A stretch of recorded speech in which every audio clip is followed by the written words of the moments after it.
Pastikan Anda tekan tombol like dan subscribe, aktifkan loncengnya. Alhamdulillahi Rabbil Alamin, wassalatu wassalamu ala al-qairil ghurril muhajjalin Sayyidina wa maulana Muhammadin wa ala alihi wa sahbihi wa man tabi'ahu ila yaumiddin. Subhanaka la ilma lana illa ma 'allamtana innaka antal alimul hakim. Rabbi shrah li sadri wa yassir li amri wahlul 'uqdatam min lisani yafqahu qawli. Laisa minna, tidak termasuk golongan kita, man lam yarham saghirana, tidak sayang kepada anak kecil, walam ya'rif syarafa kabirina, tidak hormat kepada yang tua, yang tidak hormat kepada orang tua, tua secara umur, tua secara ilmu, maka dia bukan umat Nabi Muhammad sallallahu alaihi wasallam. Saya bisa jadi termasuk yang tidak hormat karena kiai di belakang, di bawah. Maka perlu dijelaskan, saya menghormati para kiai, para alim ulama, guru-guru kita semua. Mudah-mudahan sampai ke anak cucu kita juga termasuk orang yang menghormati, memuliakan para ulama. Innama yakhshallaha, yang takut kepada Allah, min ibadihil ulama, adalah ulama. Siapa itu wali Allah? Ala inna awliya Allah la khaufun alaihim wa la hum yahzanun. Tak ada takutnya kepada makhluk, sudah dihabiskannya kepada Allah Subhanahu wa taala. Itulah definisi yang disebutkan Allah dalam Quran, dalam hadis Nabi Muhammad sallallahu alaihi wasallam. Berselawat kepada Nabi, Allahumma salli ala sayyidina Muhammad wa ala ali sayyidina Muhammad, supaya majlis kita terhindar dari majlis antanajifah, majlis bangkai yang busuk dan berbau. Yang hadir itu manusia yang hidup, bersih, suci, tapi majlisnya menjadi majlis bangkai karena tidak ada hubungan koneksi dengan Nabi sallallahu alaihi wasallam. Secara tahun jauh, 1442 tahun. Secara batas teritorial negara jauh. Yang satu di Indonesia, beliau berada untuk negara modern sekarang di kerajaan Saudi Arabia, tapi hubungan itu bisa didekatkan. Inna salatakum ma'rudatun alayya, salawat kamu dibawa, ditunjukkan kepada aku. Kaifa salatuna ma'rudatun alayka wa qad arimta, bagaimana mungkin salawat kami dibawa kepadamu padahal engkau sudah hancur berkeping dimakan cacing tanah. Nabi menjawab, innallaha harramal arda ajsadal anbiya, Allah mengharamkan tanah memakan jasad para nabi. Maka salawat kita disampaikan kepada Sayyidina wa maulana Muhammad sallallahu alaihi wasallam. Tema kita pada subuh ini adalah menjadikan masjid sebagai 2 poin. Pertama, tempat ibadah. Wa ma khalaqatul jinna wal insa illa liya'budun, tidaklah kuciptakan manusia dan jin kecuali hanya untuk beribadah. Ma nafi, illa isbat. Di dalam kelas ada murid, berarti di dalam kelas juga ada guru, karena tidak ada menafikan sesuatu. Tapi begitu ada nafi dan isbat, tidak ada satupun di dalam kelas kecuali murid, maka kalimat kedua ini lebih kuat. Maka kalau ada orang berkata subhanallah, alhamdulillah, Allahu akbar, bagus, tapi yang paling afdal la ilaha illallah. Boleh jadi dia mengatakan alhamdulillah, tapi dia puji makhluk. Boleh jadi dia berkata subhanallah, tapi dia sucikan juga makhluk. Tapi ketika dia berkata la ilaha, tidak ada satupun yang layak dipertuhankan illallah, maka kalimat itulah yang paling afdal. Maka dikatakan afdalul zikri la ilaha illallah. Tidaklah kuciptakan manusia itu kecuali hanya untuk beribadah, berarti tidak untuk yang lain. Kalau begitu memahami ayat ini, maka selesai dari pengajian ini tak ada satupun yang mencari nafkah.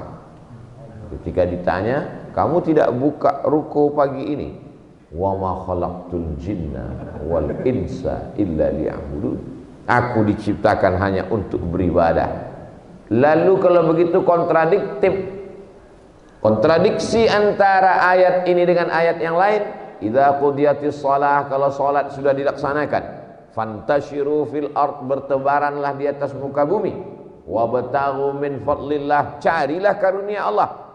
Maka sesungguhnya Allah ingin berkata, mencari karunia Allah, mencari rezeki itu pun juga adalah ibadah. Jadi kalau begitu bisa beribadah di ruku, bisa beribadah di toko, di pasar, bisa. At-tajir, pedagang, as-saduq, yang jujur, al-amin, amanah, ma'an nabiyyin was-siddiqin was-syuhada was-salihin. Kalau dia mati, dia akan bersama para nabi, para siddiqin, orang mati syahid, dan orang soleh, walaupun dia sedang berada di tempat dagang bisnisnya. Lalu kemudian kalau begitu pemahamannya, nanti zuhur orang juga tidak ke masjid. Pas azan berkumandang, hayya 'alas shalah, kamu tidak ke masjid. At-tajirus saduqul amin, pedagang yang jujur dan amanah, karena dia fahami. Maka solusi memahami ayat-ayat ini adalah ada yang disebut dengan ibadah mahdoh, pure, murni, tak bercampur dengan apapun. Itulah dia yang dilaksanakan di masjid. Tapi ada amal-amal, rutinitas, perbuatan, aktivitas, dia tidak ibadah, tapi dia bernilai ibadah, maka dia bisa dilaksanakan di luar masjid. Ada ibadah yang hanya di masjid, itulah dia ibadah sholat. Ju'ilat lil ardu masjidan, semua permukaan bumi dijadikan untukku sebagai tempat sholat. Masjid di situ sebagai tempat sujud. Jadi kalau begitu kita bisa beribadah di kebun. Dulu orang-orang tua kita pergi ke sawah membajak. Setelah itu dia dengar suara azan berkumandang, atau dia tidak dengar azan, dia lihat tergelincir matahari. Dia ambil batang pisang, dia bersihkan kain pakaiannya, dia sholat di sawah. Sholatnya sah. Berbeda dengan Yahudi. Yahudi hanya bisa beribadah di sinagog, tidak bisa di tempat yang lain. Sedangkan umat Muhammad sallallahu alaihi wasallam, salah satu khasais keistimewaannya adalah dia bisa beribadah dimanapun berada. Sampai masuk waktu sholat dia beribadah, sampai masuk waktu azan berkumandang, kebetulan dia sedang musafir, maka semua permukaan bumi selama tidak tempat najis dan kotoran, dia bisa melaksanakan sholat di sana. Lalu kenapa judulnya menjadikan masjid sebagai tempat ibadah? Kalau begitu Ustaz Somad sedang mengkritik judul ini. Tidak boleh panitia dikritik. Ibadah afdal di masjid. Umur umat yang paling pendek umat Sayyidina Muhammad sallallahu alaihi wasallam. Nabi Nuh alaihissalam meninggal 950 tahun. Lalu kemudian berkecil hatilah umat Muhammad sallallahu alaihi wasallam. Umurnya paling pendek, usianya paling sedikit, badannya paling kecil. Ada 4 orang pada Bani Israel. Ibadahnya waktu malam qiyamul lail 80 tahun, jihadnya di waktu siang. La ya'sunallaha tarfata ainin. Tak pernah buat dosa kepada Allah walaupun sekedip mata. Malamnya qiyamul lail, siangnya jihad fisabilillah, 80 tahun tidak pernah sekalipun buat maksiat sekedip mata. Kalau ayat, hadis, riwayat ini dijadikan sandaran, betapa berkecil hatinya umat Islam. Tapi kalau dia istiqomah sholat di masjid, setahun saja mengalahkan ibadah Bani Israel. Bani Israel hanya bisa beribadah 80 tahun, sedangkan umat Muhammad SAW istiqomah sholat di masjid 1 tahun, maka ibadahnya sudah 27 tahun. Kenapa begitu? Karena 1 hari dia beribadah sama dengan 27 hari. Kenapa begitu demikian perhitungannya?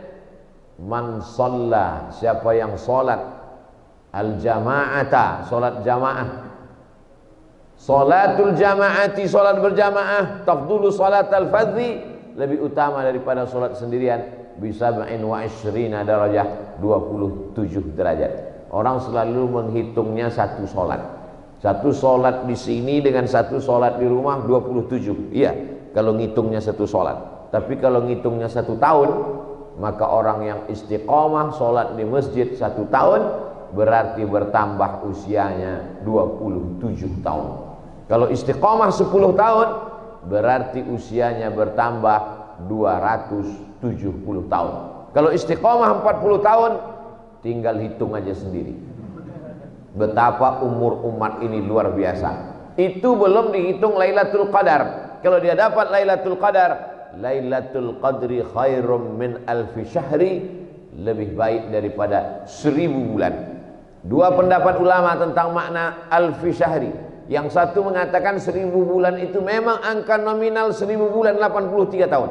Tapi yang satu mengatakan bukan angka nominal 1000 bulan. 1000 dalam hitungan Arab adalah angka tertinggi, karena tidak ada sejuta. 1000 alf. Kalau sejuta, alfu alfi. 1000. Maka begitu dikatakan 1000 bulan, maknanya angka tertinggi yang tidak ada batasannya, unlimited. Siapa yang mendapatkan Lailatul Qadar? Lalu kenapa tidak diberitahu siapa yang dapat Lailatul Qadar kemarin? Sudah 8 Zulqa'dah belum turun daftar nama yang dapat Lailatul Qadar kemarin. Karena kalau diberitahu, dijamin subuh ini tidak ada lagi yang ke masjid. Ketika ditanya, kenapa si Anu tidak ke masjid? Sudah keluar daftar nama yang dapat Lailatul Qadar, sehingga dia tidak lagi merasa perlu ke masjid lagi. Maka Allah tidak beritahu siapa yang dapat taubat nasuha, tidak diberitahu siapa yang dapat sholat wusta, tidak diberitahu siapa yang dapat haji mabrur, tidak diberitahu siapa yang dapat Lailatul Qadar, supaya kita senantiasa merasa cemas, khawatir, takut, supaya kita senantiasa meminta, memohon, berharap. Mudah-mudahan kita termasuk umat yang diakui sebagai umat Nabi Muhammad sallallahu alaihi wasallam. Datanglah Umar bin Khattab membawa lembaran-lembaran Taurat. Begitu Nabi Muhammad SAW melihat Umar membawa lembaran Taurat, ditariknya, summa mazzaqahu birrabi', dikoyaknya. Lau kana Musa hayyan, seandainya Nabi Musa hidup hari ini, ma wasa'ahu illa ayat tabi'ani, dia pasti ikut aku. Musa ingin menjadi umat Muhammad sallallahu alaihi wasallam. Nabi Musa yang membelah Laut Merah, famfajarat min husnata asyrata aina, dipukulkannya tongkatnya memancar 12 mata air. Dia ingin menjadi umat Muhammad sallallahu alaihi wasallam. Tercapai cita-cita Musa ingin menjadi makmum pada saat Isra dan Mi'raj.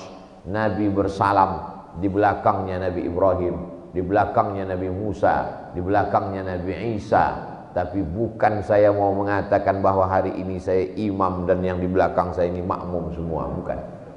Nabi Musa mendapatkan kehormatan, kemuliaan menjadi makmum bagi Nabi Muhammad sallallahu alaihi wasallam. Sementara kita diakui, bahkan minum di telaga. Inni aral haud, aku melihat telaga yang begitu luas. Siapa yang minum di sana, la yazma'u fiha abadan, tidak akan haus untuk selamanya ketika panas terik di padang mahsyar. Siapakah itu ya Rasulullah? Ikhwani, kamikah itu ya Rasulullah? Antum ashabi, kalian sahabat-sahabatku.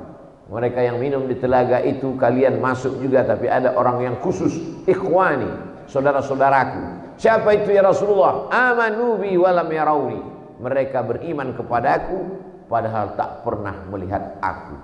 Abu Hurairah beriman kepada Rasulullah SAW 3 tahun hidup dengan Nabi.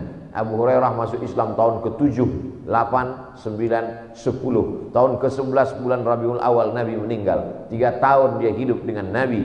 Umar bin Khattab dari mulai sejak awal Islam, laki-laki dewasa yang pertama masuk Islam. Abu Bakar Siddiq, laki-laki anak kecil yang pertama masuk Islam. Sayyidina Ali bin Abi Thalib, perempuan pertama yang masuk Islam. Sayyidatuna Khadijatul Kubra Ummul Mukminin. Mereka hidup bersama Nabi, salat, makan, tidur bersama Nabi, berjihad bersama Nabi. Tapi ada orang yang tidak pernah melihat Nabi, tak pernah menatap Nabi, tak pernah berjumpa dengan Nabi. Tapi kalau Nabi dihina, bangkit marahnya. Sedang mabuk dia, hilang mabuknya. Melihat Nabi dihina, bangkit semangat jihadnya. Ketika ajaran Islam dihina, orang turun ke jalan. Semua yang bertato, yang mabuk, yang preman, yang pirang, yang antingan, turun semua ke jalan. Ketika ditanya, kenapa kamu turun ke jalan? Kami tidak punya ibadah yang bisa kami bawa menghadap Allah. Mudah-mudahan cinta kami kepada Nabi ini dapat dijadikan sebagai peminta pemohon syafaat kepada Nabi Muhammad sallallahu alaihi wasallam. Salah satu bentuk kecintaan kepada Nabi adalah menjaga warisan Nabi Muhammad sallallahu alaihi wasallam, dan ini adalah masjid. Maka orang yang istiqamah salat ke masjid diberikan keutamaan, di antaranya sab'atun, 7 golongan yuzilluhumullahu fi zillihi, mendapatkan naungan Allah yauma la zilla illa zilluh. Hari itu tak ada tempat naungan, tak ada atap, tak ada tempat bernaung berlindung, panas terik. Tapi di antara yang dapat adalah rajulun qalbuhu mu'allaqun fil masajid, orang yang hatinya tergantung di masjid. Dulu orang masih bisa pengajian di masjid, sekarang pengajian mesti mengurus surat izin. Dulu orang bisa subuh, zuhur, asar, maghrib ke masjid, sampai masanya masjid ditutup. Beberapa negara sekarang masjid ditutup. Dulu orang sejahat-jahatnya, senakal-nakalnya, setahun sekali masih bisa ke masjid. Sekarang ke masjid Idul Fitri pun tidak bisa, Idul Adha tidak bisa. Tiba-tiba kupon kambing saja yang sampai ke rumah. Betapa daging kambing tak dapat menenangkan orang, ketenangan dia dapatkan di dalam rumah Allah Subhanahu wa ta'ala. Rumah Allah bukan berarti Allah terkurung di dalam rumah itu. Rumah ustad berarti ada ustad di dalam. Rumah kiai berarti kiai bertempat di dalam. Rumah Habib berarti ada Habib di dalam rumah. Rumah Allah, bertempatkah Allah di dalam ini? Allah tidak bertempat. Allah tidak bertempat, karena Allah sudah ada sebelum tempat dan waktu itu ada. La yahwihi makan wala zaman. Allah tidak bisa diukur dengan tempat dan waktu. Siapa yang mengatakan Allah bertempat, maka terjerumuslah dia dalam tajsim wa tashbih, menyeramakan Allah dengan tubuh, menyamakan Allah dengan makhluk. Tajsim diambil dari jisim, jisim tubuh, menyamakan Allah bertubuh, Allah berkaki, Allah bertangan, Allah bermata. Tajsim namanya, kelompoknya mujassimah, perbuatannya tajsim. Sedangkan tasbih menyerupakan Allah dengan makhluk. Allah bantah dalam 2 ayat. Ayat yang pertama, walam yakul lahu kufuwan ahad. Ayat yang kedua, laisa kamitslihi syai'un. Allah tak sama dengan apapun. Pejamkan mata, nampak macam-macam bentuk, terlintas di pikiran, itukah Allah? Ma khatara bibalik fallahu laisa kadzalik. Apa yang terlintas di pikiranmu, maka Allah tidak seperti itu. Lalu mengapa masjid ini disebut Baitullah? Mengapa disebut masjid ini rumah Allah? Sesuatu yang ditempelkan kepada nama Allah, maka dia menjadi mulia. Abdun, hamba, rendah, hina, miskin, susah, melarat. Abdun, hamba, begitu ditempelkan ke nama Allah, maka dia menjadi mulia. Abdullah, nama yang paling mulia adalah Abdullah, Abdurrahman, Abdurrahim, Abdul Somad. Hamba Allah. Rasul, utusan. Kamu saya angkat menjadi utusan saya, sampaikan pesan saya ke Pak RT. Utusan, orang yang disuruh, rendah. Tapi begitu ditempelkan nama itu kepada Allah, menjadi mulia. Rasulullah, utusan Allah Subhanahu wa ta'ala. Syahrun, bulan, bulan yang biasa saja. Tapi begitu bulan itu ditempelkan kepada nama Allah, Syahrullah, maka dia menjadi bulan yang mulia. Begitu juga dengan bait. Bait rumah, itu rumah, sana rumah. Tapi begitu rumah itu ditempelkan dengan nama Allah, Baitullah, maka rumah itu menjadi mulia. Baitullah bukan Allah berdiam di dalamnya. Baitullah maknanya dia menjadi mulia karena dimuliakan oleh Allah Subhanahu wa ta'ala. Bangunan yang pertama adalah masjid. Ya Rasulullah, ya, apa bangunan pertama di atas dunia? Inna awwala baiti wudi'a linnas, bangunan pertama yang dibangun di atas permukaan bumi. Inna awwala baiti wudi'a linnas lalladzi bi Bakkah, yang berada di kota Bakkah. Nama lainnya Makkah, nama lainnya Ummul Qura. Itulah dia Masjidil Haram. Setelah itu di mana lagi ya Rasulullah? Masjidil Aqsa. Kam bainahuma arba'un, 40 tahun. Bangunan pertama masjid, bangun yang kedua masjid. Bangunan pertama dibangun setelah keluar dari tanah suci Makkah juga adalah masjid, Masjid Quba. Bangunan pertama yang dibangun setelah Nabi hijrah juga masjid, bangunan Masjid Nabawi. Bangunan pertama yang dibangun sahabat Nabi setelah keluar dari Makkah Madinah, bangunan pertama di Afrika Utara ketika Amr bin As sampai ke Fustat. Sekarang Fustat berubah menjadi Kairo. Bangunan pertama adalah masjid yang dibangun sahabat Nabi, namanya Amr bin As. Itulah dia Masjid Amr bin As. Kalau mau sholat tarawih di Masjid Amr bin As malam 27 Ramadan, masuknya mesti zuhur, booking tempat zuhur, baru bisa dia buka di situ langsung sholat tarawih. Waktu itu imamnya Syekh Muhammad Jibril di Masjid Amr bin As. Saking kan orang ingin mengambil barokah, sahabat Nabi yang sudah dijamin radhiyallahu an, tapi tetap ingin bangunan pertama yang dia bangun adalah masjid. Maka sultan-sultan, raja-raja, penguasa membangun masjid. Tidak ketinggalan Presiden Insinyur Soekarno membangun Masjid Istiqlal di awal-awal kemerdekaan. Kalau ada orang membangun masjid di zaman sekarang sebesar, semegah, sehebat itu, biasa. Masjid terbesar se-Asia Tenggara. Begitu arsitek-arsitek bule masuk ke dalamnya, mereka tercengang, terkejut. Kenapa? Tiangnya banyak sekali. Hebat masjid, megah. Maka mereka ingin tercatat sebagai orang yang membangun masjid sampai hari kiamat, amalnya tidak pernah putus. Perumahan-perumahan, developer, setiap developer membangun masjid, walaupun non muslim mereka tetap bangun masjid. Kenapa? Karena diwajibkan pemerintah sebagai fasilitas umum. Maka ini semua adalah keinginan manusia. Kalau dia takut kepada Allah, dia beriman kepada Allah, dia merasa sholatnya putus, dia merasa puasa Senin Kemisnya putus, dia merasa bacaan Yasinnya, tahtim tahlilnya putus. Tapi ada yang tidak putus sampai hari kiamat. Apa dia? Membangun masjid. Maka kita mesti tanamkan dalam hati, jangan mati sebelum bangun masjid. Mudah-mudahan kita sebelum mati sempat bangun masjid. Ustaz Somad sudah bangun masjid. Itu berapa banyak peletakan batu pertama yang saya lakukan. Saudaraku yang dimuliakan Allah Subhanahu wa taala, tentunya kita tidak sama seperti Nuri Khattab, orang di Kairo kaya. Bapak Ibu nanti kalau pergi umroh, insya Allah Covid berakhir kita bisa umroh, amin. Sampai di Kairo ada masjid, kubahnya warna hijau, Masjid Nuri Khattab. Masuk ke dalam, tertulis besar-besar tulisan, tidak menerima infak dan sodako.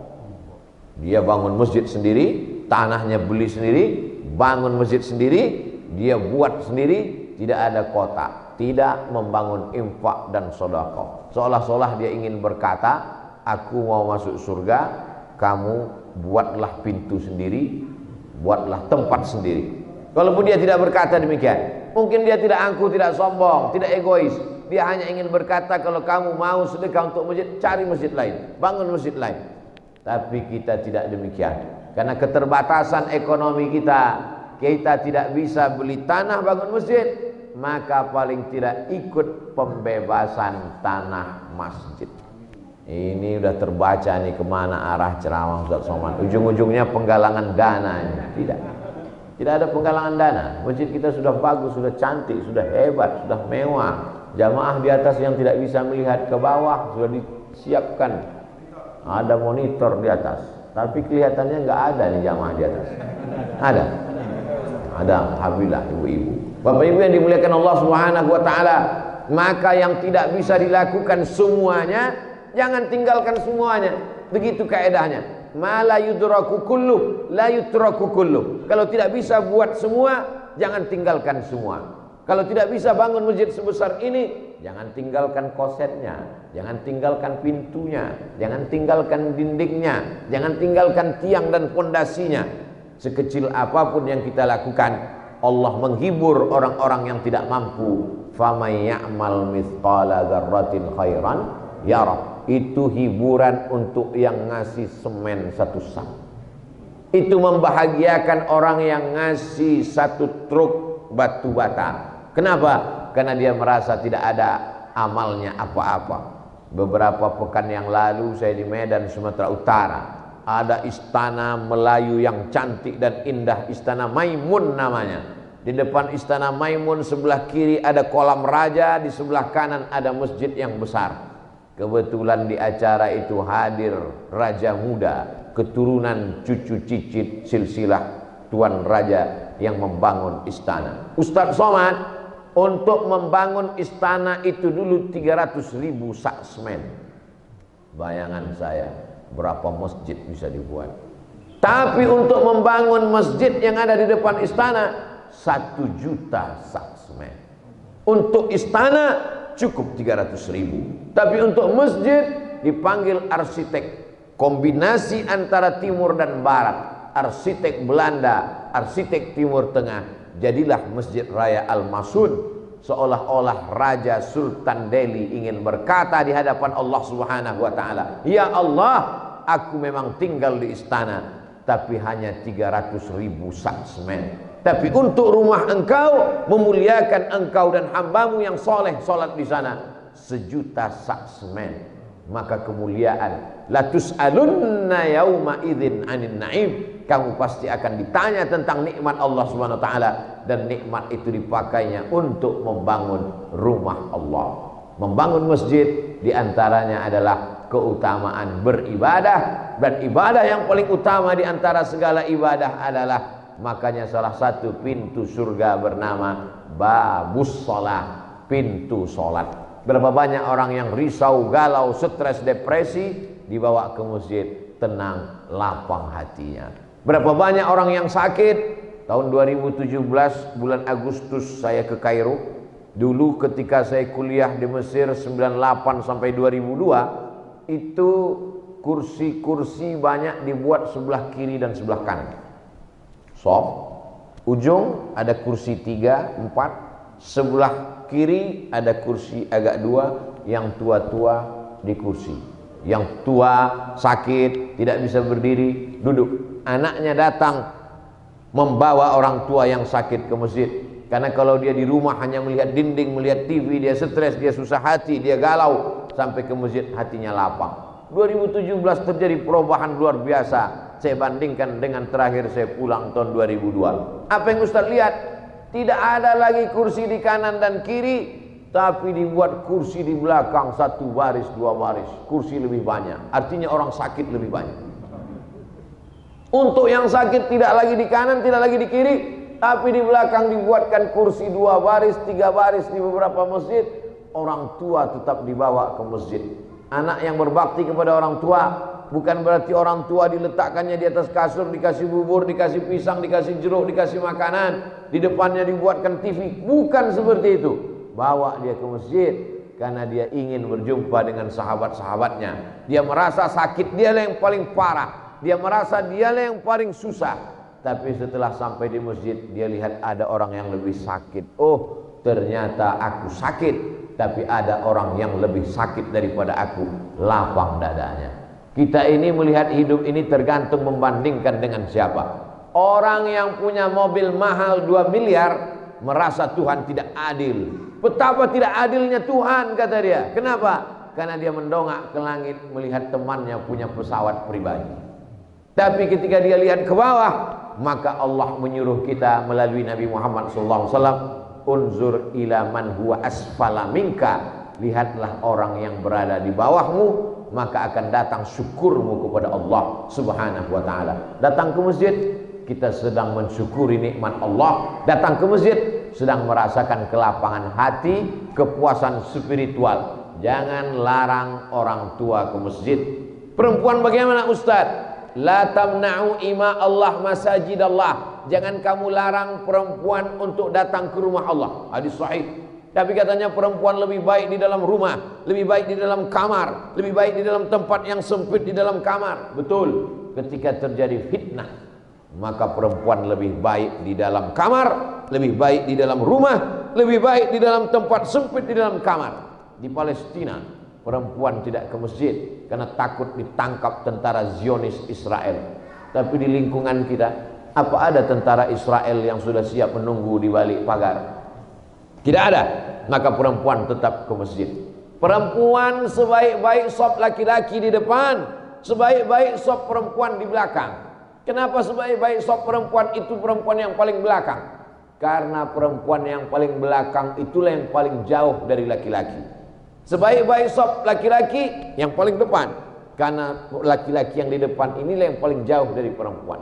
Laki-laki yang di depan paling jauh dari perempuan. Perempuan yang paling belakang paling jauh dari laki-laki. Itulah sop yang paling bagus. Tapi di masjid kita, laki-laki berada di lantai dasar, perempuan sampai tak nampak sama sekali. Ada juga di beberapa masjid perempuan di belakang, dan satir hijab kain penutupnya hanya setengah tiang, seperti net main takraw saja. Masih nampak kelihatan. Anak-anak muda paling belakang sop, anak-anak gadis pula di depan. Lain bunyi amin anak muda itu. Amin gitu.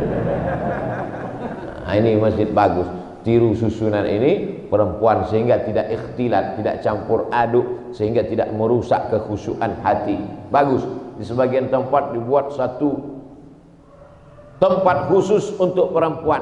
Supaya apa? Supaya perempuan leluasa, supaya dia tetap datang menikmati kajian-kajian. Aslinya, menurut hukum dasarnya, laki-laki lah yang mengajar istrinya fikih, akidah, cara sholat, bagaimana bacaan sholat. Tapi karena laki-laki tidak sanggup mengajar, maka dia bawa ke pengajian-pengajian di masjid. Begitu kata Syekh Yusuf Al-Qaradawi. Kenapa perempuan dilarang ke masjid? Karena di rumah dia diajar, dididik oleh suaminya. Sekarang sudahlah di rumah suaminya tak bisa mendidik, di masjid pun dia pula dilarang ke masjid. Kapan lagi dia mendapatkan pendidikan? Dia izin ke mall, silakan. Mas, saya mau pergi belanja shopping, silakan. Saya mau ke masjid, nggak boleh. Ini semua adalah pelajaran bagi umat. Maka masjid adalah tempat beribadah. Tapi ibadah bukan hanya di masjid. Masjid tempat beribadah. Wa annal masajida lillah. Masjid milik Allah. Masjid tempat beribadah kepada Allah. Tapi ibadah bukan hanya di masjid. Orang Islam hebat luar biasa. WC, toilet, tempat najis pun bisa menjadi tempat ibadah. Gimana ceritanya Ustadz mengatakan WC jadi tempat ibadah? Semua orang buang air besar, buang air kecil. Tapi orang beriman buang air besar, buang air kecilnya menjadi ibadah. Ketika dia sebut nama Allah, Allahumma inni a'udzubika minal khubuthi wal khaba'is. Keluar dia dari WC itu, dia berkata, ghufranaka, ampunkan aku ya Allah. Mengapa keluar WC dia berkata ampunkan aku ya Allah? Karena selama di WC lidahnya dia tidak pakai menyebut nama Allah. Siapa yang menyebut nama Allah dalam WC, maka terlaknatlah dia. Karena WC tempat kotor, tempat najis, tempat setan. Maka keluar dari WC dia berkata, ghufranaka, ampunkan aku ya Allah. Karena sudah tidak memakai lidah yang mestinya bertasbih, bertahmid, bertakbir. Tapi selama di WC tak dia pakai untuk itu. Maka sesungguhnya dia sudah merasa berdosa. Dosa bukan minum khamar. Dosa bukan mengisap ganja. Dosa bukan pakai sabu-sabu narkoba. Dosa bukan berzina. Dosa apa? Dosa tidak memakai lidah untuk berzikir, menyebut Allah. Maka keluar dari WC dia katakan, ghufranaka, ampunkan aku karena aku sudah berdosa kepada engkau ya Allah. Kalau tidak menyebut Allah, tidak memfungsikan anggota tubuh yang semestinya untuk itu, tidak dipakai untuk itu, maka sesungguhnya itu juga sudah merupakan dosa kepada Allah. Kita inilah orang yang paling banyak dosa. Jempol yang mestinya dipakai untuk berzikir subhanallah, alhamdulillah, subhanallah, alhamdulillah, subhanallah, alhamdulillah, dipakai untuk handphone yang tak pernah berhenti. Kamu kenapa dari tadi main handphone? Handphone saya pun juga isinya adalah tasbih tahmid, Ustaz. Oh mantap. Inilah handphone yang masuk surga sama punya sama sekali. Saudara yang dimuliakan Allah Subhanahu wa taala. Setelah itu baru kemudian menuju kemakmuran. Makmur. Apa yang dimaksud dengan makmur? Begitu ditulis. Kemakmuran umat. Makmur arti awal asal makmur itu ramai. Innama ya'muru masajidallah, yang memakmurkan, meramaikan masjid Allah. Saya dalam perjalanan ceramah ke masjid ini, dari masjid tidak ramai sampai masjid ramai sekali, dan sekarang sampai pada fase puncaknya takut ramai. Dulu awal-awal tausiah, seminggu sebelum pengajian sudah diumumkan, nanti akan ada pengajian yang akan diisi oleh Al-Mukarram Ustaz Abdul Somad, tolong kita ramaikan.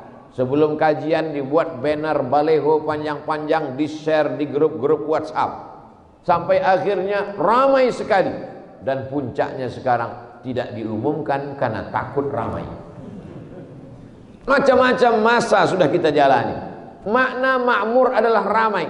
Makanya ada namanya Al-Baitul Ma'mur, rumah yang ramai. Kenapa rumah itu dikatakan rumah yang ramai? Karena satu hari malaikat masuk 70.000, besok 70.000, lusa 70.000, kemarin 70.000, hari ini 70.000. Sejak rumah itu diciptakan sampai hari kiamat, setiap hari malaikat tawaf 70.000. Dan yang ikut tawaf hari ini tidak keluar esok, yang ikut esok tidak keluar lusa sampai hari kiamat. Maka rumah itu ramai sekali. Letaknya persis tepat di atas Ka'bah. Kalau dijatuhkan batu kerikil ke bawah, maka jatuh di atas Ka'bah. Ketika Nabi Adam alaihissalam turun ke bumi, Adam rindu melihat Al-Baitul Ma'mur, rumah yang ramai itu. Maka dia rindu ingin seperti itu. Allah perintahkan kepada Jibril untuk membangun Ka'bah tepat di bawah Al-Baitul Ma'mur. Di atas ramai, di bawah ramai. Al-Baitul Ma'mur ramai, di Ka'bah juga ramai. Sekarang Baitul Ma'mur ramai, Baitullah sunyi, protokol kesehatan. Bahkan kita pun tak bisa berangkat haji dan umrah. Apakah jangan-jangan di Baitul Ma'mur juga tidak ramai, Pak Ustaz?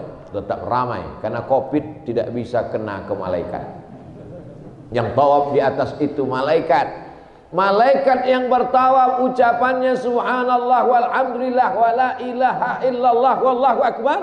Itu juga yang diucapkan orang tawaf di bawah subhanallah walhamdulillah wala ilaha illallah wallahu akbar. Itu juga yang diucapkan planet-planet mengelilingi matahari dan putarannya sama ke kiri. Subhanallah walhamdulillah wala ilaha illallah wallahu akbar.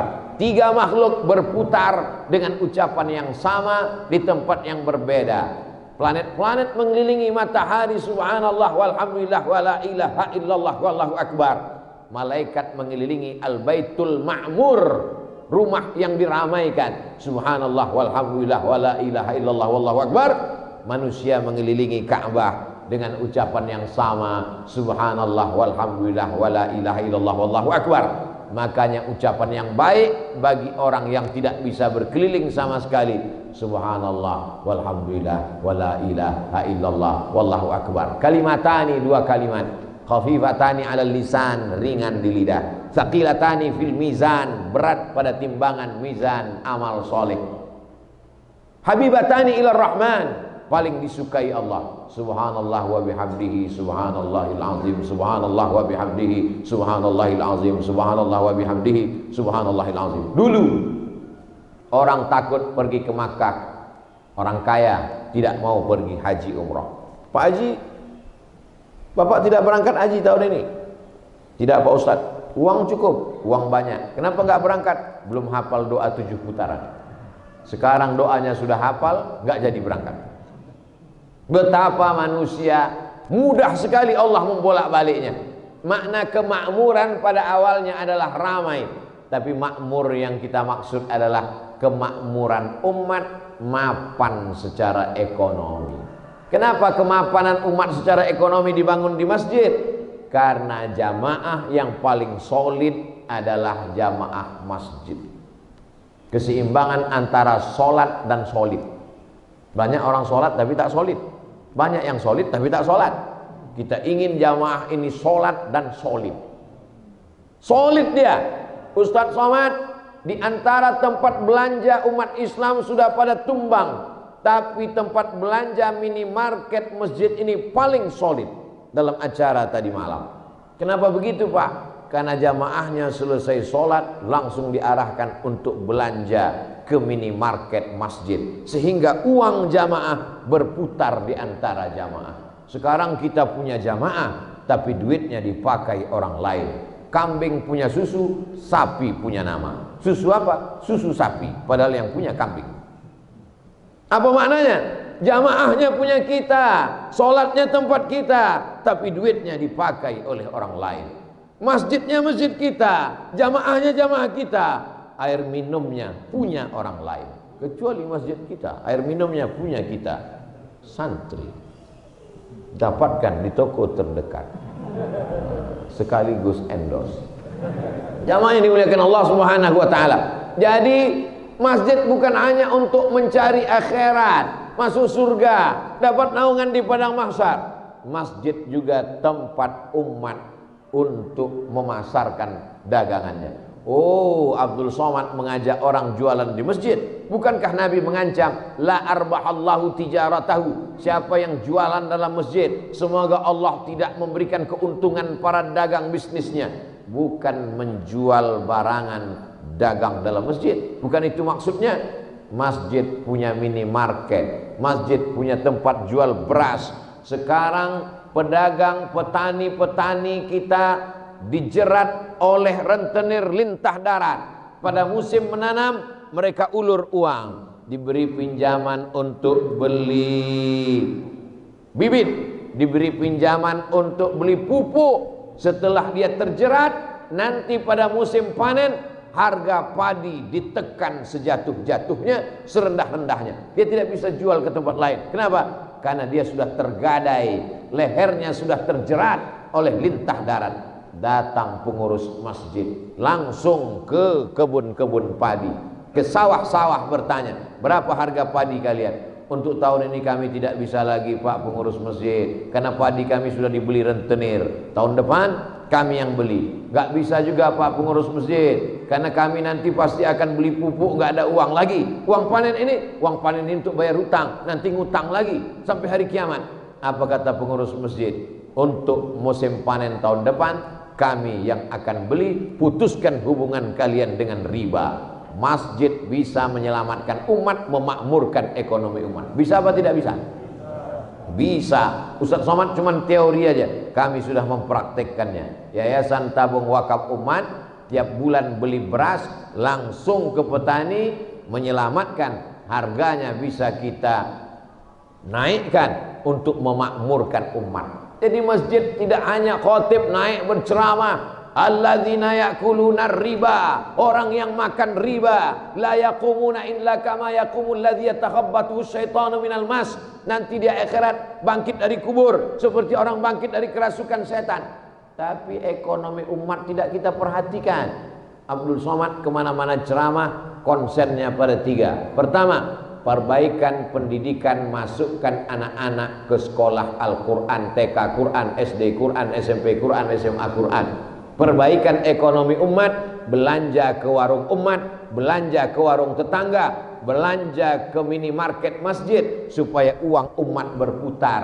Kita tidak hanya berpikir murah, tapi kita berpikir apakah kalau saudara saya ini untung, keuntungannya akan dia pakai untuk pesantren, rumah tahfiz.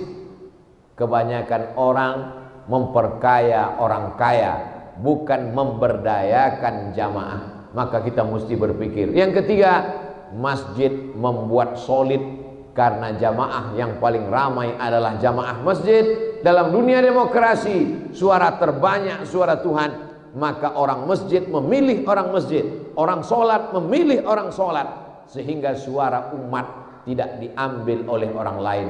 Hari ini suara kita diambil orang lain, minuman orang lain kita pakai, bisnis kita dijalankan orang lain. Bukan orang yang sholat, bukan orang yang solid, bukan orang yang satu masjid. maka ini akan menyebabkan umat menjadi lemah. Ritual biarkan, Islam ekonomi awasi, tapi kalau sudah bicara politik habisi.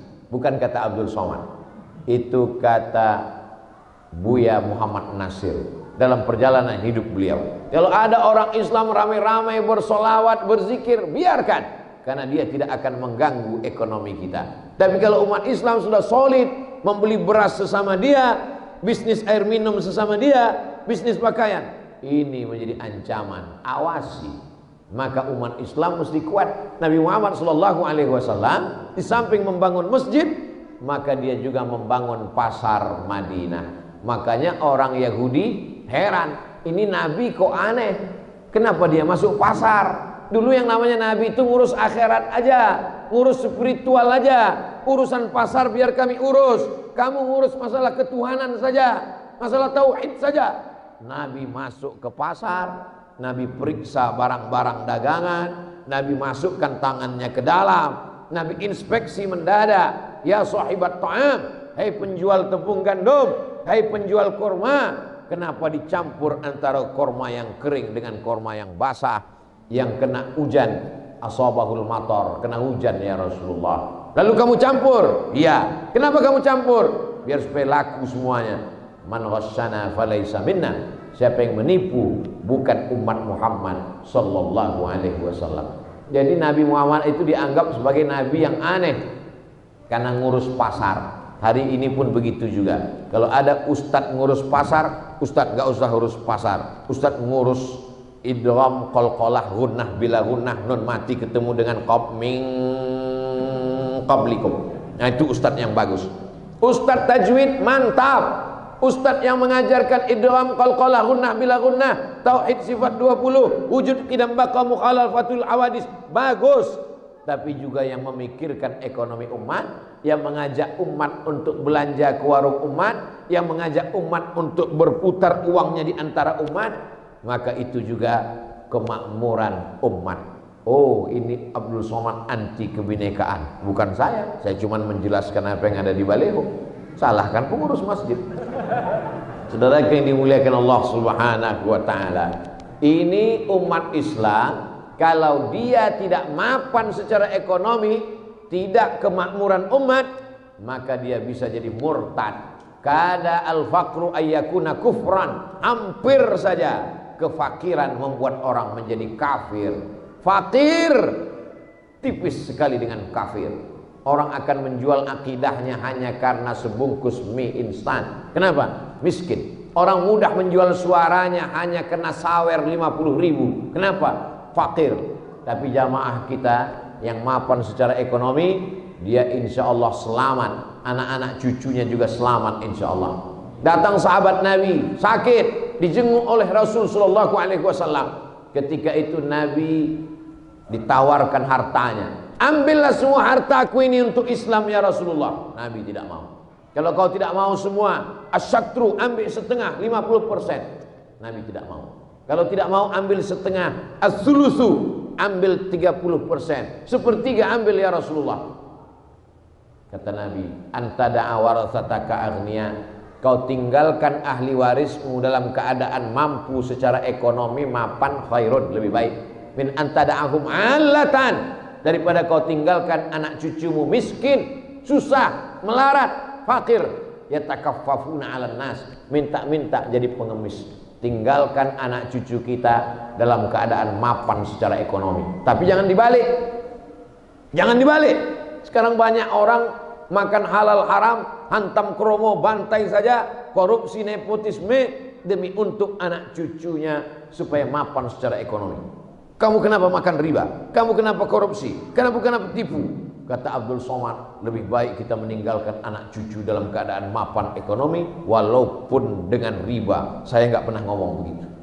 Saya mengatakan carilah yang halal demi supaya anak cucu kita tinggal dalam keadaan mapan secara ekonomi. Al-mu'minul qawi, seorang mukmin yang kuat badannya, kuat ekonominya, mapan keuangannya, khairun, lebih baik, wa ahabbu ilallah, lebih dicintai Allah, min, daripada al-mu'minul dhaif, daripada mukmin yang lemah, yang miskin, susah dan melarat.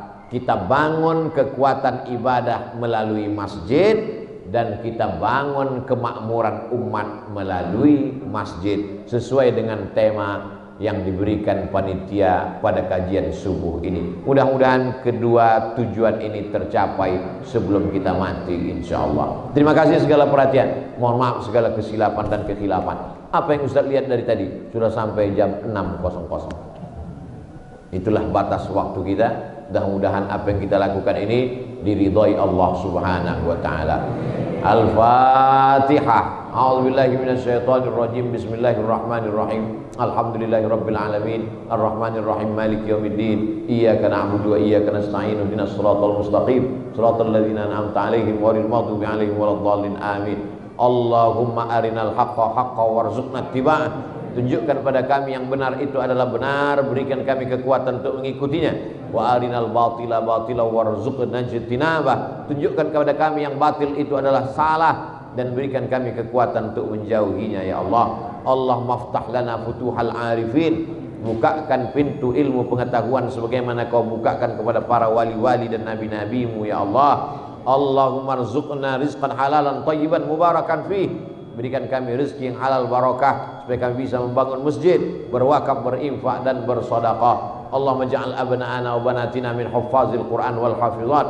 Jadikan anak cucu keturunan kami anak-anak yang menjadi para penghafal Al-Quran, menjadi pengamal Al-Quran, orang yang memperjuangkan Al-Quran.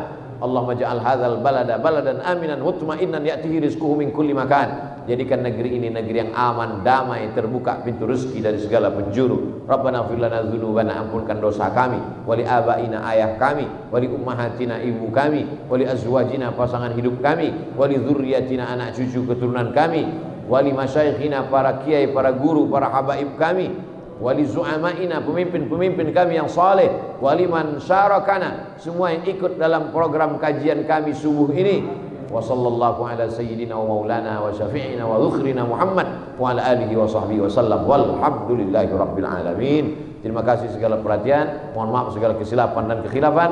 Wallahul muwaffiq ila aqwamit thariq. Wassalamualaikum warahmatullahi wabarakatuh.